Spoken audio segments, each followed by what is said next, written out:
আসসালামু আলাইকুম রহমতুল্লাহি বারকাতুহু। আজকে জুমার দিন, পবিত্র শুক্রবার। এই শুক্রবারের অনেক ফজিলত আছে। বিশেষ করে যেমন শুক্রবারের নিয়ম হচ্ছে যে ভালোভাবে গোসল করা সুন্নত, তারপরে পরিষ্কার হওয়া, সুগন্ধি ব্যবহার করা, যত সম্ভব মসজিদে তাড়াতাড়ি যাওয়া। এসে শুক্রবারের কিছু কিছু নিয়ম। আর শুক্রবার হচ্ছে বিশেষ অন্য দিন থেকে এই শুক্রবার হচ্ছে আপনার উত্তম দিন। অন্যান্য দিন থেকে শুক্রবার হচ্ছে উত্তম দিন। গরিবের হজ বলা হয়, যেমন গরিবের হজ বলা হয়। তারপরে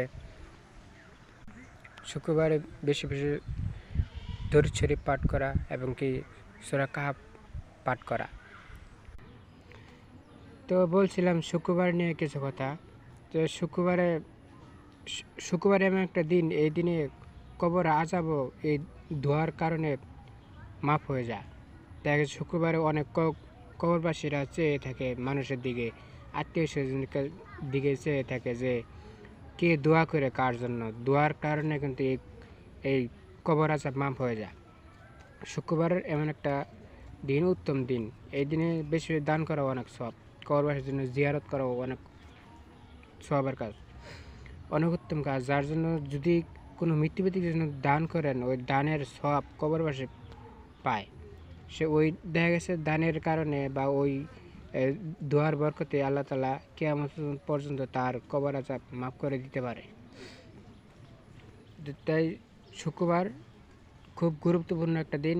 এবং একটা সময় আছে, দুইটা সময়, শুক্রবার দুইটা সময় আছে, এবং এক ফজরের পরে আর এক হচ্ছে আসরের পরে, মাগরিবের আগে। এই সময় দুইটা সময় দোয়া বেশি কবুল হয়।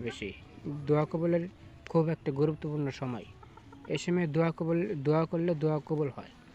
যে দোয়া করে সে দোয়া কবুল হয়। তাই শুক্রবারে আমরা বেশি বেশি আমল করব, দরুদ পাঠ করবো বিশেষ করে। তাই সবাইকে আল্লাহ তাআলা দরুদ পাঠ করার তৌফিক দান করুক, বেশি বেশি আমল করার তৌফিক দেখ, সামনের দিন ভালোভাবে চলার তৌফিক দান করুন। আমি